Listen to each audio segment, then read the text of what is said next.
know their stories. Here we go.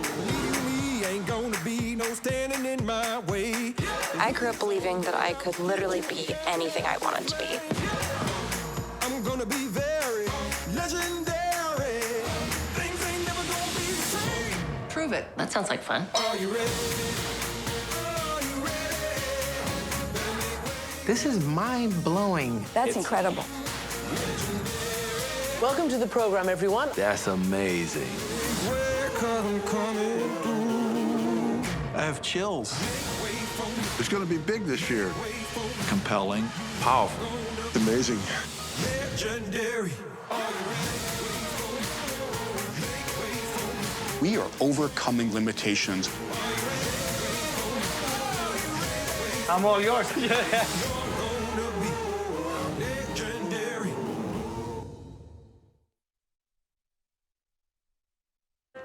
More than 25 years ago, KQED moved into this building, and it was then state of the art. But times have changed, media has changed, and so have we. That's why we've launched a major building renovation so that we can better serve the Bay Area. We are building the future so that we can expand our services to meet your changing needs. We're going to transform the KQED entrance and lobby to a bigger, more welcoming, and open area for the community. It'll be the first gathering place for our guests when they arrive at KQED. We'll move the entrance to the corner to be more accessible and more integrated with the neighborhood. This is our current newsroom. You know, we've grown our investment in news, doubled our editorial staff. Now what we want to do is we want to design a 21st century newsroom and expand our breaking news and weekend coverage for you. KQED hosts more than 75 events throughout the year and around the Bay Area, some of them in this studio. Convening community is essential to our mission. So we're going to transform the space. We're going to still use it for television production, but we're going to modify it and call it the Commons for more community events. In this moment of division, the Commons will be an essential civic and cultural hub. KQED's building renovation is being funded by Campaign 21. That's an ongoing fundraising effort to support innovation and content creation capacity. But ultimately, we're doing more than just creating a beautiful building. We're creating a place for community, a place of trust.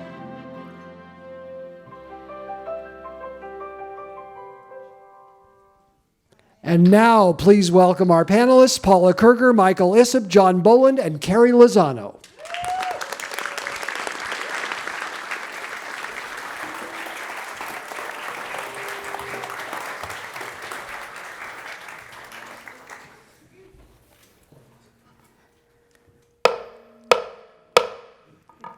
Hello, good evening. That was fun. I've never been able to do that before. Welcome to the Commonwealth Club.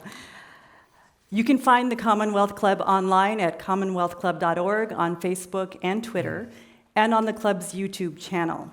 My name is Carrie Lozano, and I'm a journalist and documentary filmmaker, and I'm a film funder these days at the International Documentary Association. And it's such a pleasure to have this conversation tonight. It's a little personal. I'm roughly the same age as public media, I recently realized.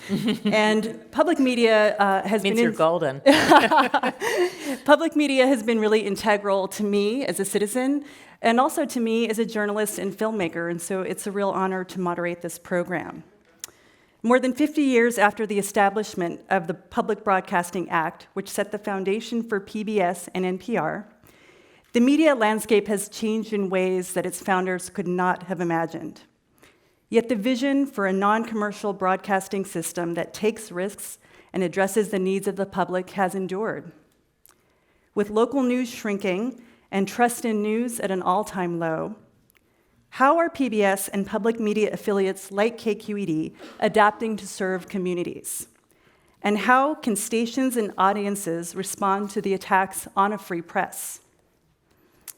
To discuss the future of public media amidst great technological, political, and environmental upheaval, it's my great pleasure tonight to introduce our speakers.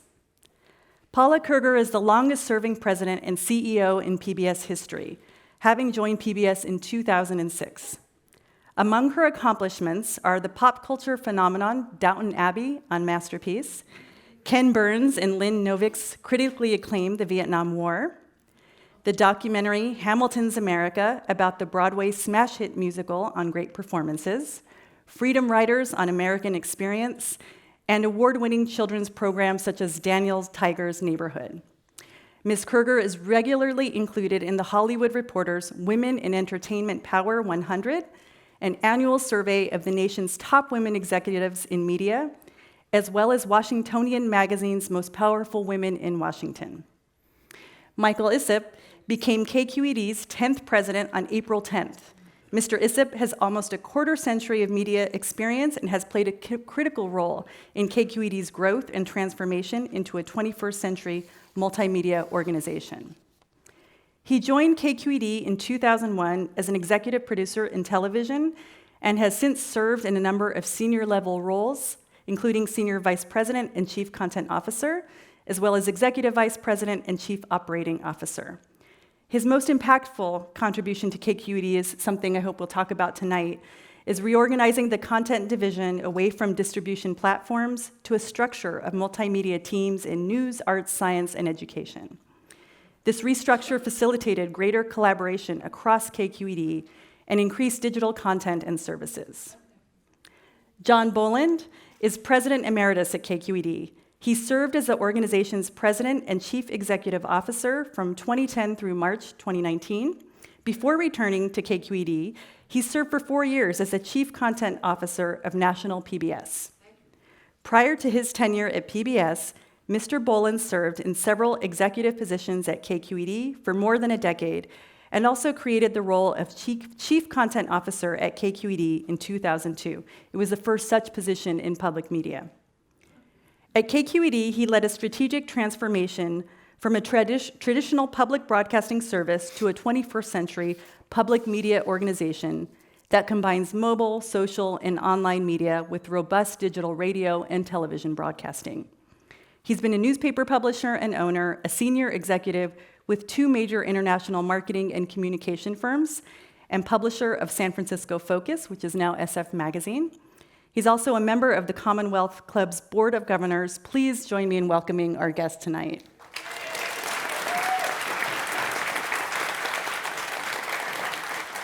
So I think we all here know that there have been dramatic changes in the media landscape in the last decade. And I want to hear from each of you and from each of your perspectives about what public media and what KQED have done to kind of change with this very quickly shifting landscape. What have been the changes? What have been some of the challenges?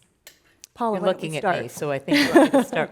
And actually, I want to clarify something from that beautiful introduction you did. So you nicely credited me with Downton Abbey, but actually, the truth is, the real person who should be credited for with Downton Abbey is the man to my far left, John Boland, because John was the Chief Content Officer at PBS when we had the opportunity to acquire Downton Abbey, and we actually briefly debated not doing it because we had made a commitment to upstairs, downstairs. And John said to me, well, you know, there's this, you know that guy that did Gosford Park? He has this project, and it's called, he couldn't even remember the name of it. He said it was like Gosford Park Project. And he said, they've got Maggie Smith. And he said, what do you think? It seems like a lot. I think we should do it. What do you think? And so I said, John, if you think we should do it, we should do it. So he is the person. A lot of people take credit for Downton Abbey. It's John Boland. So pivoting from that to the environment that we're in now, I mean, look, it's things change it seems like every week. You know, you look at the new announcements of what Disney is now bundling as their new streaming service. Netflix was obviously, you know, one of the great transformative players in the last few years, and now there's, you know, their stock fell because they lost subscribers because of the loss of The Office and Friends. I mean, this is a crazy time as people are looking to have cable, cut cable, assemble their own curated experiences through lots of streaming packages, go back to broadcast television, which just a few years ago people said was dead. So, I mean, it's just a period of just significant change. And so, speaking from my perspective, running the national organization, our goal is to try to negotiate as many relationships as we can. We just announced 2 weeks ago that we've struck a deal with YouTube TV for all of our stations to stream. So KQED will be streamed on YouTube TV as an option, so that wherever you decide you want to look for public television content, we want to make sure you find your station, not just Ken Burns. As beautiful as his work is, as much as we love him, we want to make sure that our stations are in all those places. And so I think that we could spend a lot of time here, and people are spending enormous amounts of money trying to figure out who are the winners and who is going to fall off the table during this strange time. But I think that for us as a public organization, we want to make sure that we meet our viewers where they are. And as much as we want to stay focused on how we need to evolve, and we can talk about different platforms we're now on, like, the games that we build for kids and so forth. But I think what we really need to stay relentlessly focused is on the things that we need to hold dear and that need to stay the same. So you made reference to the fact that you are perhaps 50, because this is the sorry to more or less do that to you. Less. We're celebrating our 50th birthday at the end of this year, and the thing is that for the 50 years of our history, we have stayed very focused on creating content of impact, content that makes a difference in people's lives, content that is authentic and that is rooted in truth and with journalistic standards that really define that brand of PBS. That is what really needs to be the core of what we do, even in this very tumultuous landscape. Thank you. And we'll talk about that, because public media remains the most trusted institution in the country, so we'll talk about how you did that. But I do want to hear about how KQED, which is really at the heart of much of this transformation, right? We have, the Netflix has started here, Apple TV is here, YouTube is here. So I'm curious to hear from your perspectives what that transformation has been like and what the goals have been to make sure that KQED keeps pace. Well, I'll touch upon the challenge and opportunity parts of your question, but I just want to start too and just say this is my first public event in this role, and I am so grateful to be here at the Commonwealth Club. Yay! Because the Commonwealth Club is a great partner, and I'm so thankful for all of you spending part of your evening here, especially on a night where the Bay Bridge series is happening, right? No, don't let them know. They may not have known. But I also, if I may, I just want to recognize three people, because this is a very special moment for me. To the right of me, Paula Kerger, who is truly, you read her background, one of the most respected media leaders. And we cannot think of a better person, stronger person to guide us through whatever change and uncertainty we face. She's guiding more than 350 television stations in the system.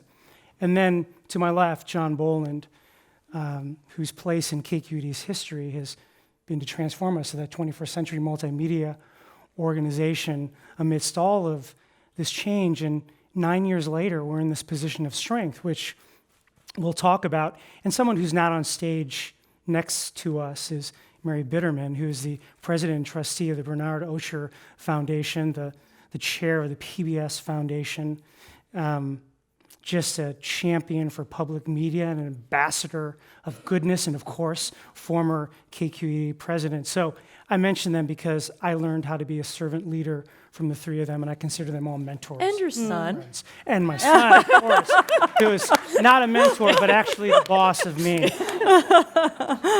But let me just build upon what Paula said, because there are so many challenges, ongoing changes in technology, audience behavior, abundance of content and choice, division, polarization, widening gaps. You asked a question about what the biggest challenge is. And it's not just the changes that you talked about that we make on a station level, but I want to focus on something that we can control, and that is our biggest challenge is ourselves as public media. And you referenced, the signing of the Public Broadcasting Act 52 years ago. Lyndon Johnson signs it, establishes CPB and PBS and NPR, talks about the vast wasteland of programming, and signs this because he wants media for good. And the challenge is we need to make this our 1967 moment. This digital revolution, what are we prepared to do to adapt and change to serve your needs? Paula said it, it's all about the audience. And we have this wonderful mission, and it's really a shared mission, different iterations across local stations, to provide the most trusted, highest quality programming to help individuals be more. We make citizens. That's what we do. But we need to move from the what to the so what. KQED, we talk about a higher purpose: inform, inspire, involve, because an informed, inspired, involved citizenry is the foundation of a healthy democracy and a strong community. And we're going to focus on not just being audience-centric, but being community-centric, building community. And I think about the cornerstones of democracy: freedom of expression, freedom of assembly, freedom of speech. That's made possible by a free and open media. Strong democracy is only as strong as the media. And that is the challenge. Are we ready to take that challenge and work from a position of strength? And I really believe that this is our time. Public media is no longer an alternative. Commercial media outlets, New York Times, Washington Post, Guardian, doing great work. They're talking about trust and quality. Those are our calling cards. And they're focusing on loyalty, but fundamentally, they cannot be what we are and what we stand for: public service, public good. So, thank you. That was, if there was ever a great impassioned plea to become a member, I think we just heard it. John Bull, I do want you to speak to the transformation, though. I mean, I did go back and read the Act, the Public Media Act last night. I've read it before, believe it or not. You all should read it. It's not long, but it's really kind of revolutionary. I mean, coming from this political moment, the way the country feels so divided right now, it feels like a revolutionary act. Talk about what needed to be done to really make sure that that mandate was being protected in this last decade of massive transition. I think you're right that the act really resonates now. And what I think is, in this confusing time, difficult time in media and in our democracy, it's really a great time in an interesting way for public media. It's really, as Michael said, a moment for us, for I think two particular reasons that reflect what's going on in the world. In terms of trust, PBS is one of the most trusted institutions in the United States, above many aspects of our government. And KQED, in every survey we do, the most important aspect that comes back from the audience is that we're trusted, that we've earned that trust over more than 60 years serving the community, and we work very hard to maintain it. So having a trusted source of accurate, factual information in the current environment we're in is an incredibly important service. And we found that people come to PBS and NPR stations because of the trust of both the national organizations and their local stations, which are the last locally owned and operated media organizations in almost every community in the United States. And so that's an incredibly important service at a very important time. The other reason that I think it's our moment is the business model, if you want to call it that, or the support model, meaning that what has happened to our newspapers is really a collapse of the business model, in that all of the news and information was supported by advertising, and advertising has gone online without the newspapers. What's very interesting about public media is we have a model that's just working great in this environment, because it is the people who use the service, the people who listen, who watch, and who go online, who actually support the public media organizations in each community. And that works. You've helped make it work. And so over these past 10 years, as we've transformed to try to meet your needs, to try to be there for you on every kind of digital device, as well as being there for you on television and radio, as we always have been, you've responded by coming to KQED as that trusted source. We're in a situation now where KQED has become the dominant media brand in the Bay Area, serving between 2.5 and 3 million people a week.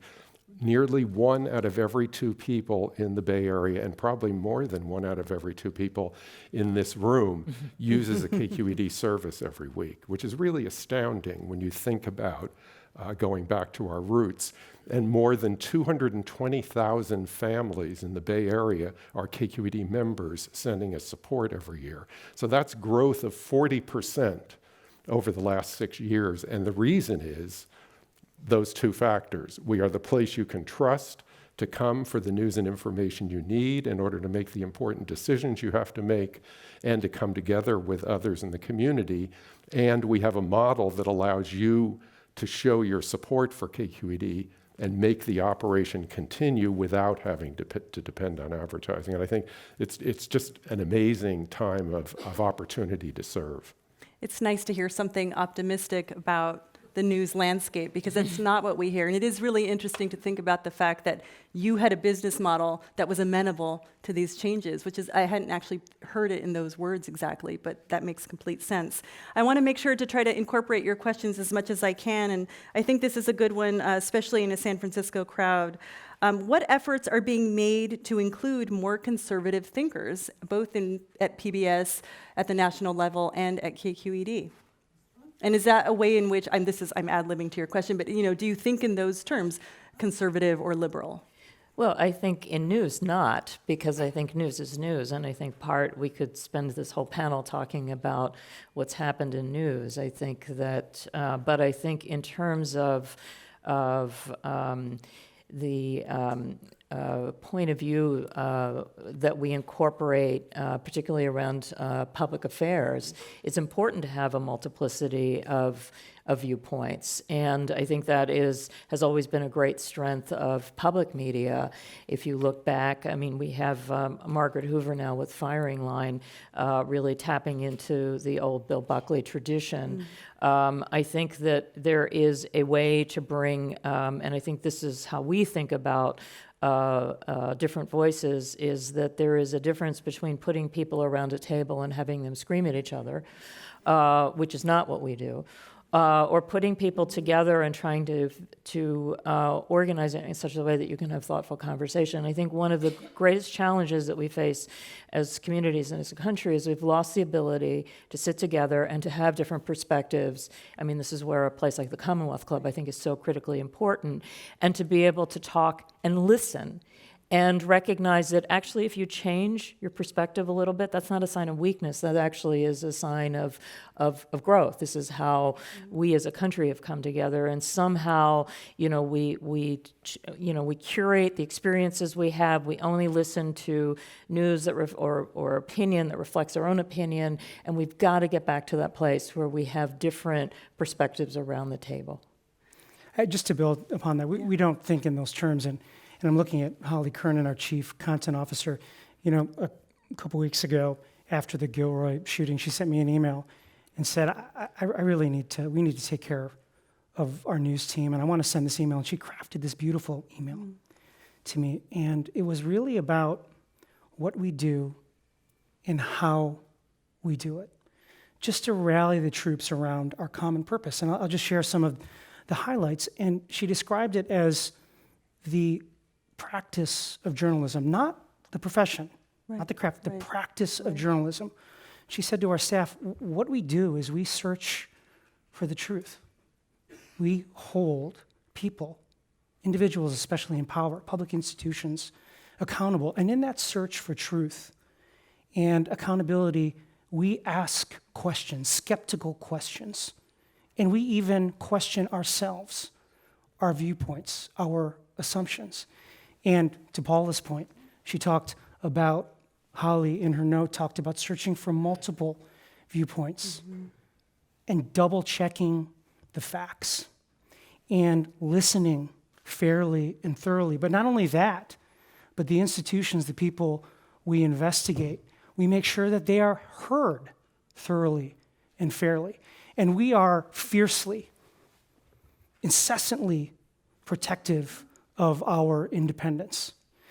And we're very careful and thoughtful about the language we use. So we don't think in those terms. We just think about doing the right thing and finding truth and holding people accountability. And I think when you focus on operating principles and values, then you bring in the diversity of opinions and perspectives. So that's the approach that we take.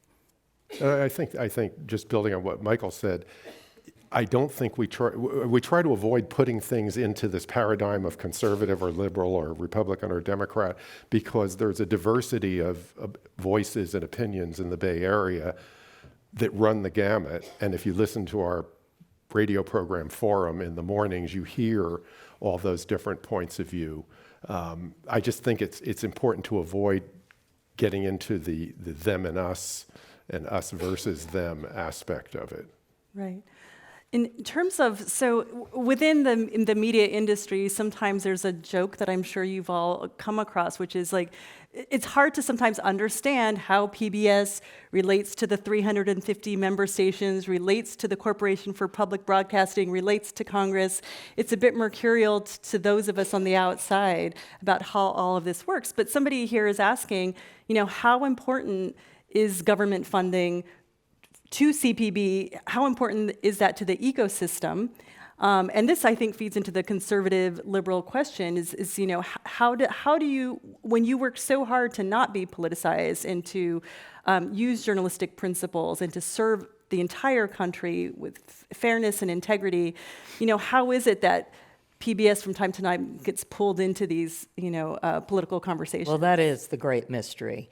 But the way that we're organized, and it is a little confusing because we have all these different organizations. So the Corporation for Public Broadcasting is in essence a quasi-governmental organization. It is responsible for ensuring that whatever federal appropriation comes into public broadcasting is distributed around the country fairly. And that is really their principal purpose. And in fact, that purpose also underscores the fact that another one of the great mysteries is that a lot of people assume that the money that comes from the federal government goes to PBS or it goes to NPR. It actually goes out to our stations. And the reason that we fight so hard to retain the federal appropriation. It was always envisioned when Lyndon Johnson, we keep talking about Lyndon Johnson tonight, signed the Public Broadcasting Act, he had this idea, this public-private partnership.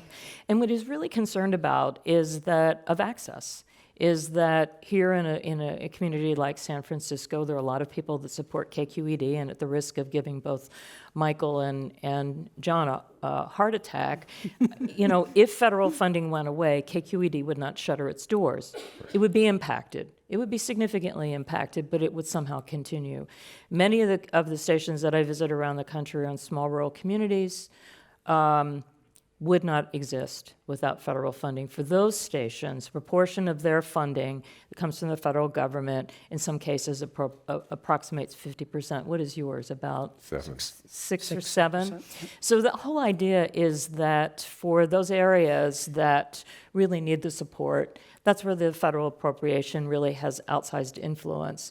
And so coming back to the whole question about the controversy of funding public television, funding public radio, I would argue that many of those communities really truly value their local stations, almost like politics. People hate politics, but they love their local politicians. Mm-hmm. It's the same. They love their stations, and I think when people understand that, in fact, the federal appropriation goes to their stations, one of our largest champions on Capitol Hill is Tom Cole from Oklahoma. He understands that the outsized influence that OETA, Oklahoma Educational Television Association, has for the people of that community. Mm-hmm. And so that's why we work really hard to try to underscore the importance of the work that we do.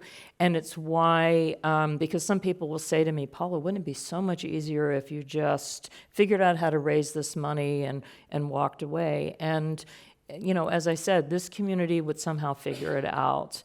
Our station in Cookeville, Tennessee, that serves Appalachia, would not. And in that community, that station happens to be the only station, not just the only public television, it is the only station serving a community that largely counts on over-the-air television. Anything to add? I would just rest with that. I mean, I think that's exactly the case. And fortunately, I think what happens each year that a president decides to zero out public broadcasting in the budget, when it gets to the Congress, people call their congressperson, people call their senators and say, don't take away my PBS station or my NPR station. And so far, since the 1990s, that has never happened. And let me just add, we would be okay because more than 60% of our budget comes from individual contributors. But we have this conversation often within KQED and among the major market stations. So, of course, we're also an NPR member station. We talk about the responsibility that the major markets have to support the overall health of the ecosystem. So we support organizations like APTS, which is the lobbying group and we're there in Washington talking about the value of public media. So we are truly stronger together. Right? So kind of bouncing off of this, I mean, part of what was so fascinating to me about the act is it really explicitly says that the idea is you create quality content for children, for the underserved, for minority populations. I mean, it's very, very clear. And you've been incredibly successful in doing that all of these years. One question an audience member has, which I know many of us talk about in these circles, is how will you continue to engage younger audiences? And how will public media remain a piece of their lives now that everything is so fragmented? I have young children and they are watching things on the phone or YouTube TV. How do we keep those audiences coming and then keep them around for the duration of their lives? I'm going to answer that, but these guys have been leaders in this space, and so I'm going to let them answer first. Okay. I'll talk about two things. So I talked earlier about building community, and ultimately that's about inclusivity. And for, one of the competitive advantages local stations have had is that we convene dialogue, bring people together. And we absolutely can do that on our digital platforms. There is an opportunity to bring in new voices and new ways of telling stories. And just one example of how we're doing this, this is the second year that we've done this. We had a youth takeover where we literally, for 1 week, turned over our broadcast distribution platforms to young people. We had our reporters, producers work with these young folks to talk about the issues and news that's impacting their lives and their families. More than 300 students in the Bay Area, right? 20 stories that you heard on Morning Edition, on KQED Newsroom Forum. So, and we're going to make that not just 1 week of the year, but we're going to make that part of our ongoing coverage because this generation, your generation, Cole, is about participating by making. And we have an amazing partnership with PBS. So our education team, it used to be 6 people, little engine that would extend our broadcast program into classrooms and do workshops with teachers, how to use this media in the classroom. We've more than tripled that team because our goal is to be the trusted source of media literacy. So it's not just in-person workshops. We're leveraging digital platforms, a platform called KQED Teach, a professional development platform, and this is where we're partnering with PBS, where educators can take lessons about how to make information graphics in the classroom. And PBS is using their megaphone to get the word out about this platform so teachers can come to this platform, learn, and bring that to their students. KQED Learn, a similar platform for students where they come into a safe space and they make media and they start from the very beginning, how to ask a question, how to find credible resources, right? So we're involving students and at the same time, we're developing skills like collaboration and critical thinking skills. So really, for us, it's all about engaging and having young people participate in media making. And I would say we're getting young people in our audience, both in classrooms with great PBS preschool programming on tablets now, perhaps more frequently than on TV. On our radio station, the audience, the percentage of the audience that are millennials is equal to the percentage of the population of the Bay Area that are millennials.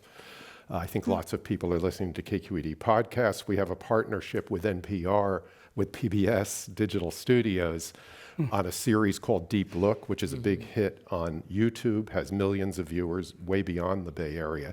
I think the big challenge, because our model requires the users of our services to support it voluntarily, is making sure they know what they're consuming. Right. And where it came from. And I think in this fragmented market, the biggest challenge is I saw this great program, I engaged in this great conversation, I listened to this wonderful podcast.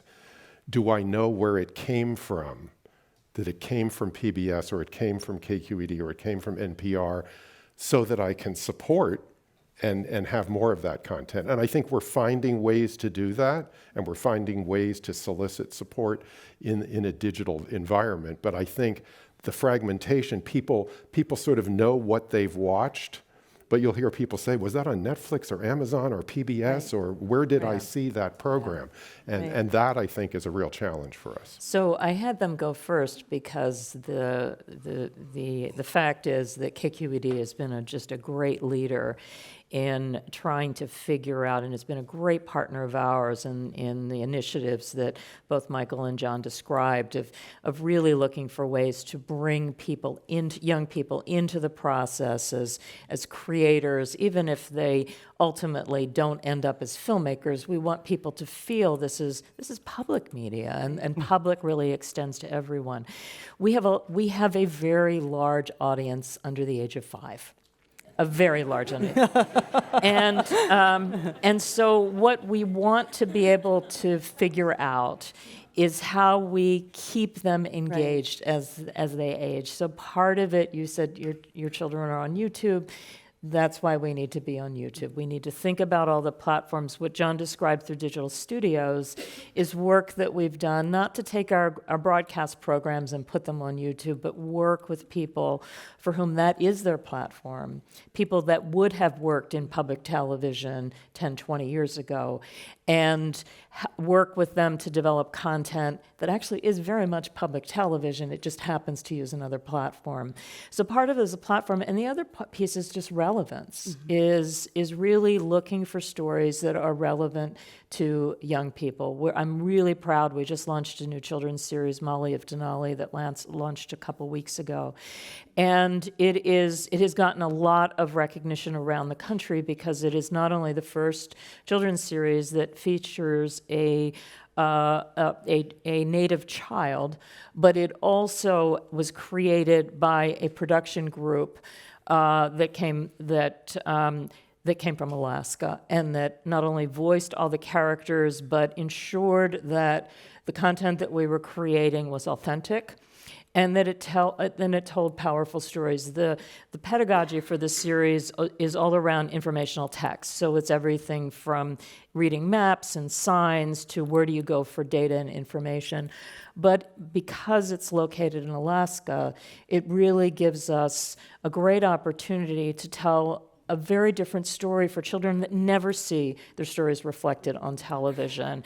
And it's interesting because the number of people from around the country who find the fact that we have told a story that is not well understood, is not well told, is actually the most powerful piece of this series. And so I think if we not only pay attention to the different places where we put our content, and I agree with John, our biggest challenge is making sure people know this is actually coming through KQED, and KQED's relationship with us, and that they need to support KQED. But the other piece is that we really have to make sure that the stories that we tell matter and that they connect with people. And if we can do that, then we'll keep this younger group engaged with us. Well, I think that in the documentary space, a lot of young filmmakers, PBS is still the holy grail because you're reaching these audiences across the country, because you can reach younger audiences, because you're often supporting a theatrical run for these films. Minding the Gap, which I think was, a huge film for young viewers last year. So I do think that there is a range of programming. And nominated for an Oscar. I would Nominated add. for an Oscar. It wasn't the first time that Not the first time. PBS documentary was nominated for an Oscar, and endless Emmys as well. Congratulations this year. 47 Emmy nominations, more than any other media organization.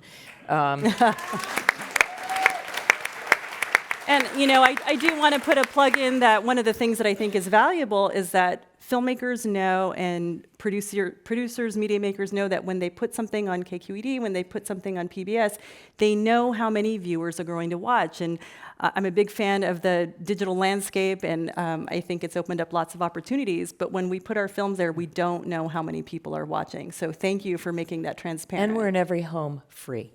That's right. And that's the other thing that, again, as people are now discovering broadcast television, we are accessible to every person across the country free. And I think that matters. And if you are a filmmaker, you should be saying this rather than me.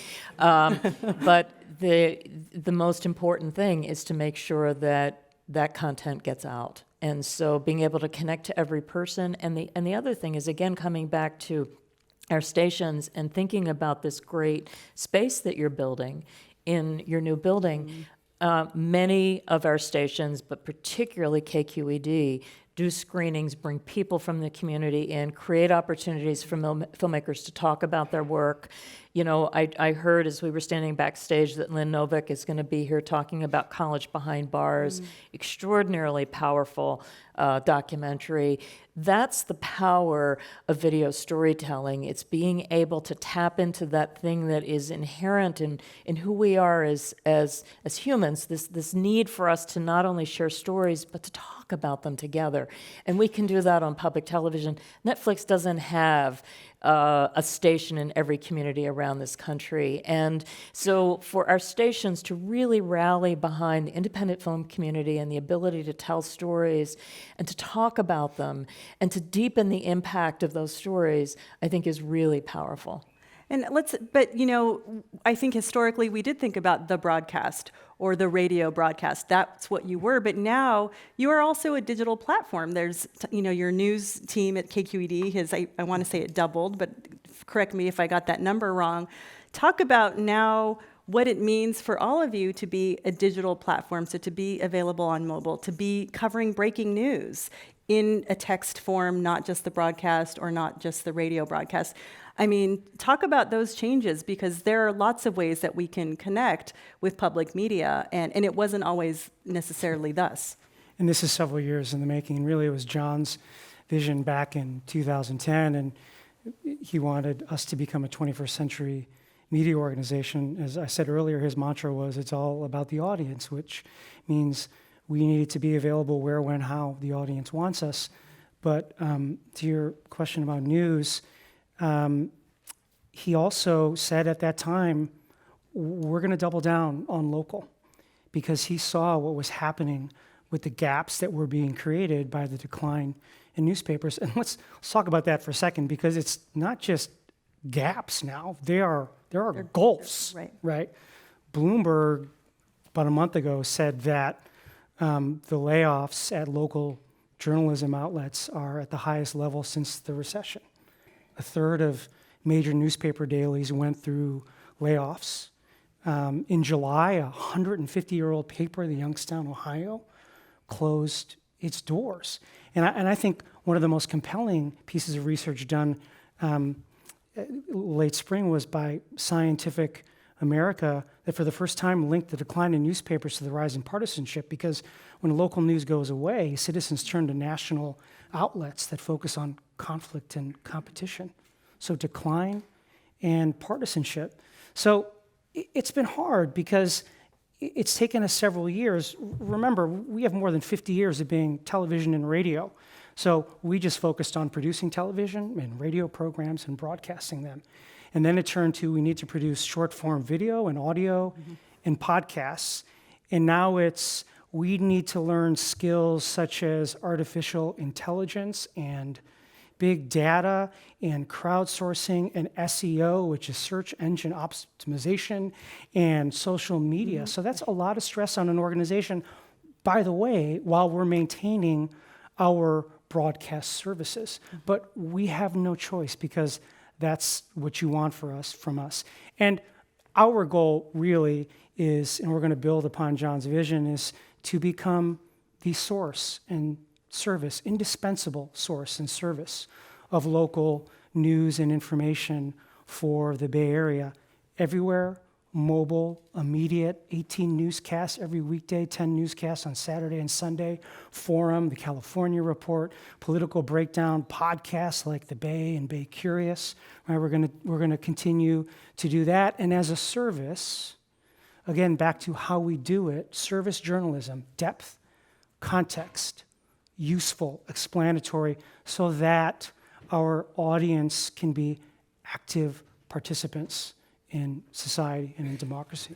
And I would say it was driven by, as Michael said, the audience. Essentially, KQED only exists for one reason. It exists to serve the people of the Bay Area. And as long as we can provide a relevant and hopefully essential service, then we deserve to continue to exist. And we need to keep a very close contact with the people of the Bay Area to understand just what your needs are. And they've been changing very dramatically, almost on a monthly basis for the last 10 to 15 years. And so that's meant an awful lot of change for KQED. But I think we've tried to stay in touch and to make those changes. And part of this was this change in becoming a primary source of news and information and arts and culture and science and environmental coverage in the Bay Area. It isn't what we've always done. We really depended on the newspapers for that for a long time. But we're there now, and we know you depend on us. We obviously had a tremendous bump, they call the Trump bump, in 2016 in terms of our audience, people turning to us to understand what was going on and how it would impact us here in the Bay Area. But what I found the most interesting thing was a year later, in 2017, in October, when we had the terrible fires, all of those records at KQED were broken. So the fires attracted larger audiences on all of our platforms than the election in 2016. And what that told me was, what we've really arrived now as a service people in the Bay Area turn to for local news and information. And that's a huge responsibility that we take very seriously and will continue to try to improve. Well, I'm going to combine an audience question with something that follows from that, which is, as we've had diminished newspapers, diminished local news services, that also means the watchdog, the investigative reporting, is significantly diminished, so that even for newspapers that continue to exist, investigative reporting is very expensive, it's really time-consuming, has a certain set of skills often involved, and so that may not be happening even if there's a local paper. So I want you all to talk about public media's role in investigative reporting, and in particular, what it means to have high journalistic standards, which is an audience question. What does that actually mean? Well, I would argue that even in television, I mean, we can talk about investigative journalism in print, but I would argue in television, investigative journalism has basically disappeared. All of the series on public television that focused on investigative journalism are now doing crime stories. And all that's left is, I will give some props to 60 Minutes and Frontline. And people always ask me, what is my favorite? They think this is an easy question or a throwaway question. What's your favorite show on public television? They don't know the risk that places that I will send some producer into therapy for the rest of their life if I don't pick them. But the way that I always answer it is actually, I think the most important series that we do on an ongoing basis is Frontline. Renee Aronson, who is the executive producer of Frontline, is fearless. She is focused on the important stories of the day, not the sensational stories of the day. And she is not afraid to cover very tough issues. And I think that is profoundly important and it is a skill, and it is expensive, which is why everyone has gotten out of it. And it is dangerous if you do it correctly. And I think that, and I say that fully aware of what I'm saying based on the times that we're in. And I think that we owe her and the Frontline team a tremendous debt of thanks for their perseverance in coming in every day and creating what I think is the best investigative journalism on television. So if you are looking or searching for any reason to support KQED, do it, even if it's just to support their support of Frontline.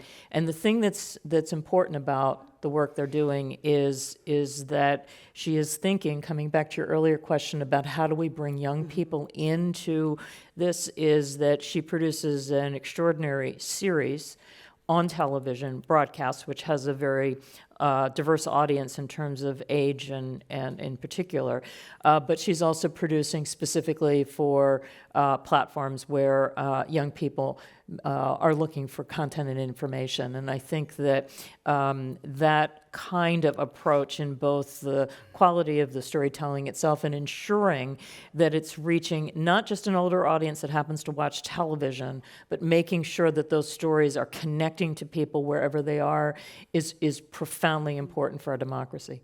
And just as a quick plug, I do want to hear from KQED. For Sama is, I believe, still in theaters, which is a Frontline film produced by a Syrian woman from the mother's perspective of what it means to be in the war in Syria. So if you can support that film, please do. It's probably the best film you'll see all year, if not in the next few years. It won the major prize at Cannes, and we're always, not that we judge our worth by prizes, but I think it certainly will give other films a run for the money for this year's Oscar. It is an extraordinarily powerful film, and the thing that is important about this film is that not only does it give you a much deeper understanding of the circumstance in Syria, but the way that the filmmaker has chosen to tell the story will bring many more people into the story because it is a very powerful personal story. And I think that that is the mark of a brilliant filmmaker in creating something that brings people in, even if they think they're not interested in a subject. Absolutely. And For Sama. And it's out now, so go see it in the theaters and then watch it again when it's on KQED. Sama is her daughter, young daughter, and she has made this film for her. It's stunning. It truly is incredible. So talk about the investigative reporting, but I also hope you can touch upon the police reporting collaboration that you're doing as well. So a couple things.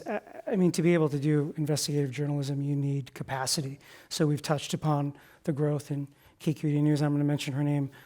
Holly Kernan, again, because it wasn't just investigating the news, but how she organized and restructured our news department. It wasn't just news beats, but she said, we want to be the local authority in areas of needs.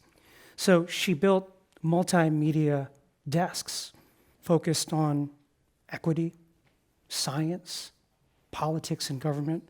A new desk we're building now, 3-person desk, affordable housing. So you have teams that can take the time and do the service journalism, depth, context, explanatory, right? And there's also an approach that I'm very proud of that we take to investigative journalism, and that is we tell stories of human experience. So a lot of our reporting the last several months has been on immigration, family separation, and at the border. And we did a very powerful story about a Guatemalan family, Nazario, a father who was detained in San Diego, his daughter, Filomena, who was sent to New York, and they're separated, ultimately brought together in Guatemala City. But I tell that because the approach was not only revealing what's happening at the border, but contextualize the experience. Tell these stories of human experience to move people intellectually and emotionally. I would say more broadly that our approach at KQED for the last several years for broader impact and systemic change has been all about collaboration, sharing resources, stories, pulling together collective muscle. And one of our most impactful investigative series was with Frontline. And the partners were Frontline, Univision, Center for Investigative Reporting, UC Berkeley Journalism School, and KQED. And we did a series of reports to reveal sexual assault of female migrant workers in the Central Valley and in packing plants. Multimedia reporting, video, audio, text, in a 1-hour national documentary. And the results of that was passage of a state law for mandatory sexual harassment training of contractors, supervisors, and all labor workers. And you referred to a current project we have happening right now. Just this past January, the state passed a law releasing the files of police misconduct and use of force investigation, thousands of files. And we joined forces, collective muscle. More than 30 media outlets and working most closely with the LA Times and Bay Area News Group.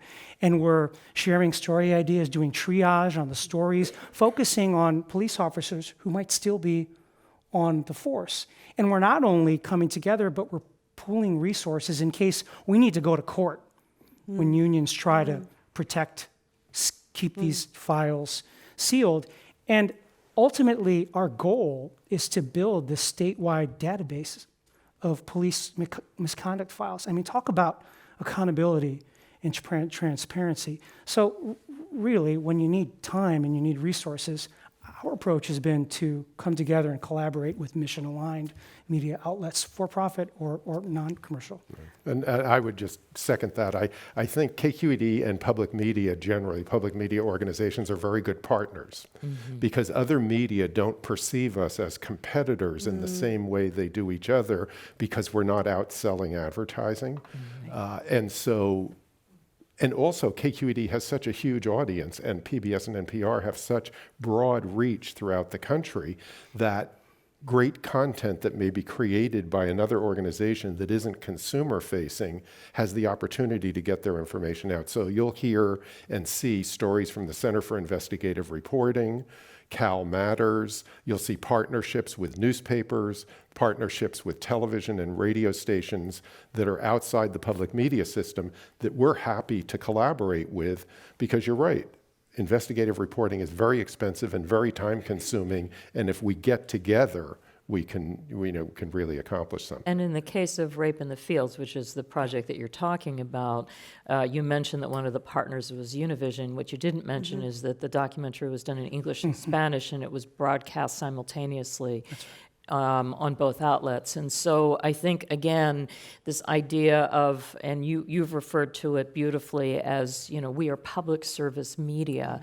And so, our imperative is different than selling advertising. Our imperative is to try to serve the public. And so when you approach projects in that way, it does open up different opportunities for partners, and it does give us the opportunity to tackle projects in a different way. We just did a project that was produced in partnership with the Smithsonian called When Whales Watched, and we broadcast, and it looks at 4 species, and it traces the evolution of those species back to dinosaurs, and then it looks forward, because I think, again, as we look at opportunities to educate the public, we want the public to understand this trajectory that we have been on, but how that informs where we are destined to go and the options that we have around that. And we broadcast it together with Smithsonian on the same night.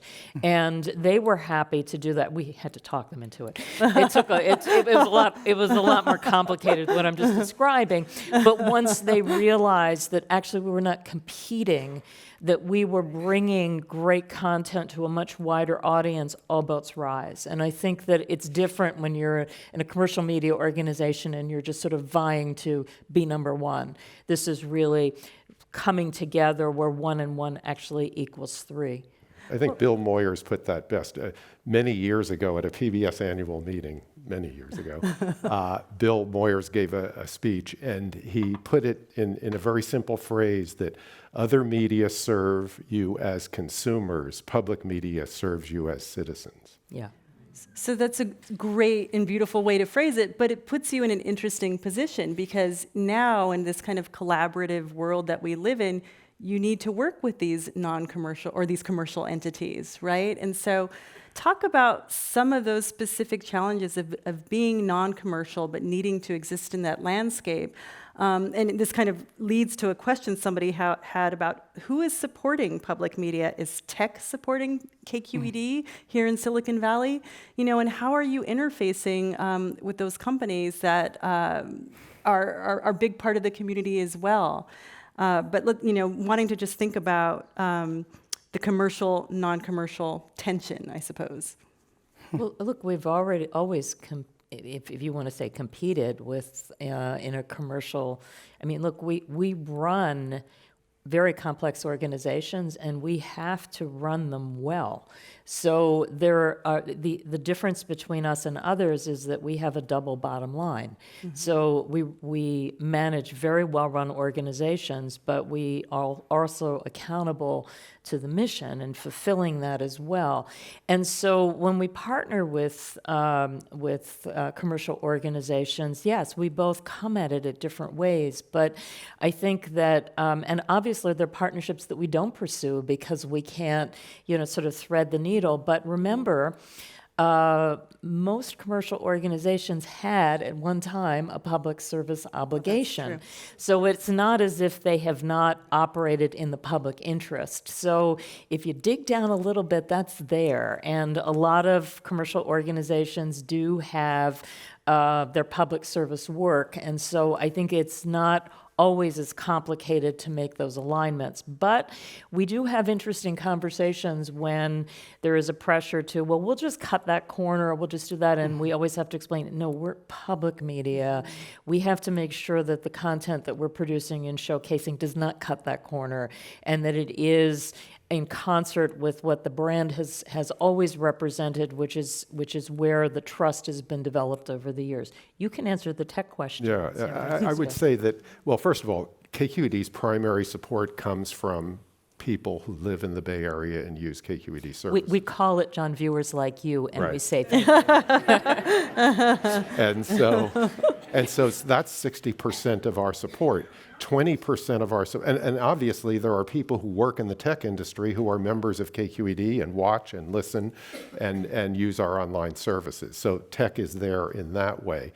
Only 20% of our support comes from the business community in the Bay Area, and some of those are tech companies, but I wouldn't say there's any tech company that is a dominant supporter. And then of course we work with the tech companies. We have content on YouTube, we have content on TuneIn, we have content on iTunes.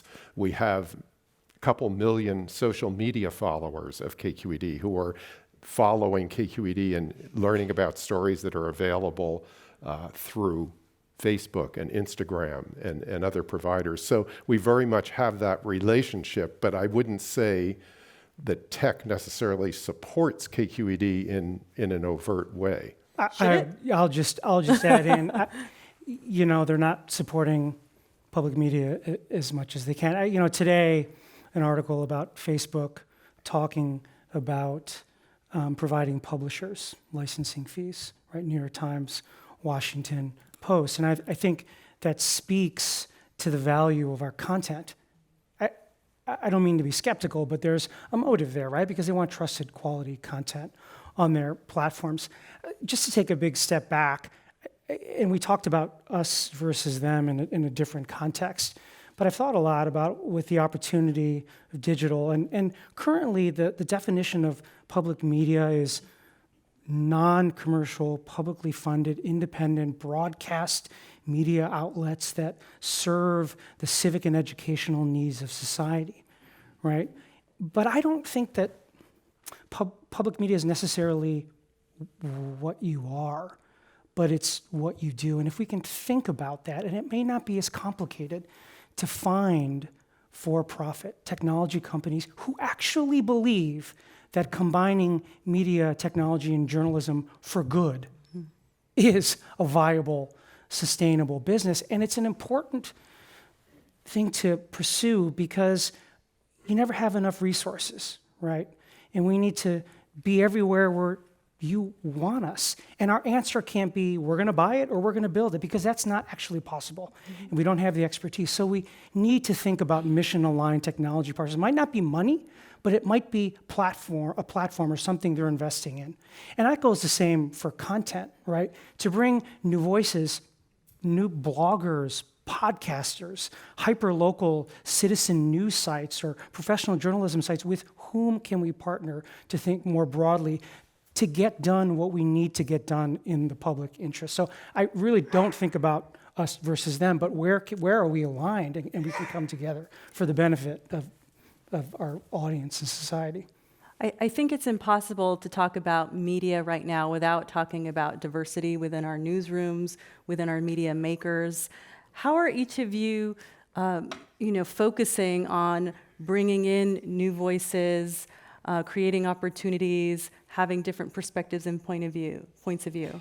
Well, I mean, for us, it's fundamental. I mean, if we're a public media organization, we have to reflect the public. And I remember a few years back when we were working through Jim Lehrer's retirement, and Judy Woodruff and Gwen Ifill were named as the co-anchors of the NewsHour.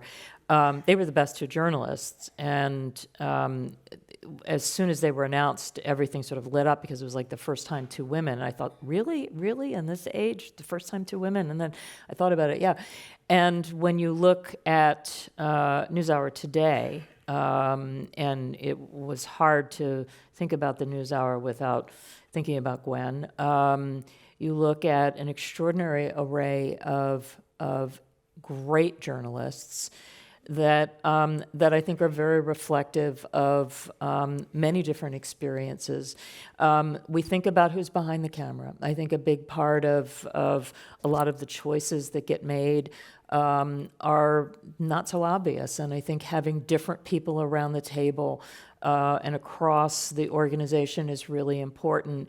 And I think it has to be purposeful and mindful. I've already described the success that we've just had with Molly of Denali. I would be lying to you if I said, well, we started out and we knew this was how we were going to do it. But as we got into the project, we realized that if we were going to build this new children's series and for it to be authentic, then it had to be truly told by the people whose story was being told. And I think that if we hold ourselves accountable across the work that we're doing, then we'll achieve the diversity that I think is so important for who we are as an organization. But frankly, it is not just a morally right thing to do. From a business perspective, it is the right thing to do. I don't understand organizations that haven't yet figured out the fact that this is the way that we do business. And if we want to bring people to public broadcasting, then we need to have people build that content. And I want to build upon what Paula said about being very thoughtful and intentional about it. And this is going to be very tactical and operational because we've talked about not only diversity, but inclusivity within KQED. So just three examples are hiring practices. When we have an interview process, the final round, at least one has to be a diverse candidate. Mm-hmm. Forces you to take the time and cast a wider net. We used to just have non-paid internships for credit. Well, guess what? Especially in the Bay Area, not everybody can take the time and afford to get there. So we've now switched to paid interns. And it's not just about attracting, but you want to be able to retain a diverse workforce. So we've actually established 5 employee resource groups, LGBTQ, the people of color resource group. And these are groups that have budgets to have events within the organization and to give the senior leadership team input on things that we can do differently in hiring, language that we use, using the appropriate pronouns with regards to gender identity and expression. So it really is, it really is bringing people in and making them part of your culture.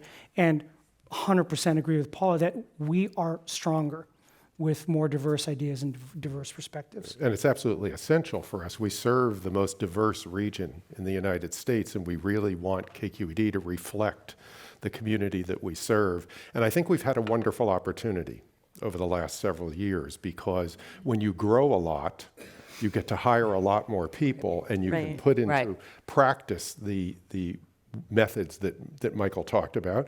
And we're also going through a generational change. A lot of old white guys like me are retiring, and they're not being replaced by other old white guys. And so I think that KQED now is so much more of a diverse place than when I arrived, and I'm very proud of that. It's a great accomplishment for the organization.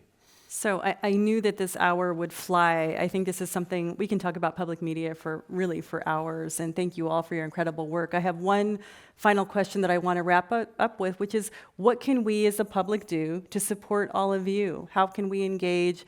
Do we become members? Do we donate? Do we watch? What do you want us to do to make sure? No, seriously, what do you want to, what can we do to make sure that you thrive? Yeah, so I mean, I didn't mean to leap on that, but the point is, and look, I think public media, KQED, I think my old station in New York, we're like old friends. We're in your home, we're always there. You flip it on. You often don't think about it. Oh yeah, you try to remember when they're doing those pesky fundraising drives to make a contribution. But the thing is, KQED exists because the people of this community built it. You've kept it strong. You have created a station that is a model for the rest of the country. We all benefit from it. A few minutes ago, or maybe more than just a few minutes ago, Michael described the work the station is doing around media literacy, which is important for all of us, but particularly for students and kids. That all comes because many people in this room and people in this community value the service, and they write the check. If you don't do it, they won't be there. So that's profoundly important. This is also a station that has a very rich tradition of volunteerism. Support them. If you can write a check, fantastic. If you can give a little bit of your time, fantastic. And unfortunately, we are in a cycle when funding is under threat. And if you do care about it, look, Congress has to make very difficult decisions. Funding is finite. Help them understand that this is a priority, and let your congressman or congresswoman know of the importance of public media. If you do all those things, the station will stay strong for the future.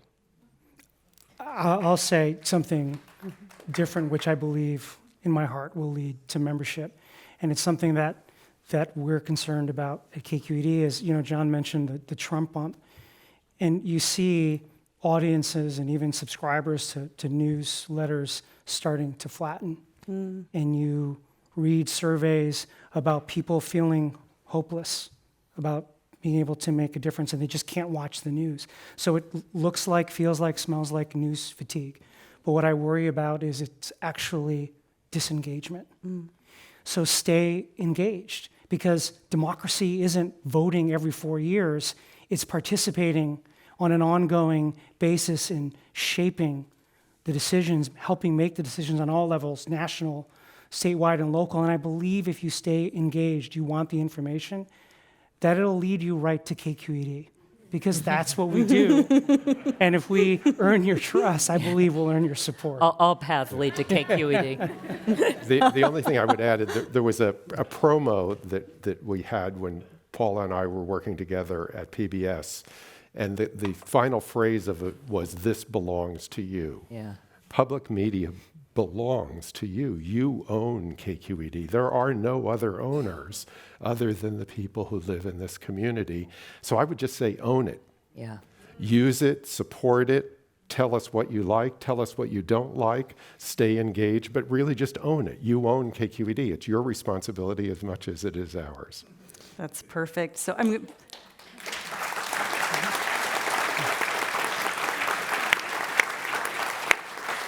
So thank you, Paula Kerger, PBS CEO and President, Michael Issop, KQED President and CEO, and John Boland, KQED President Emeritus. And now this meeting of the Commonwealth Club, the place where you're in the know, is adjourned. I want one of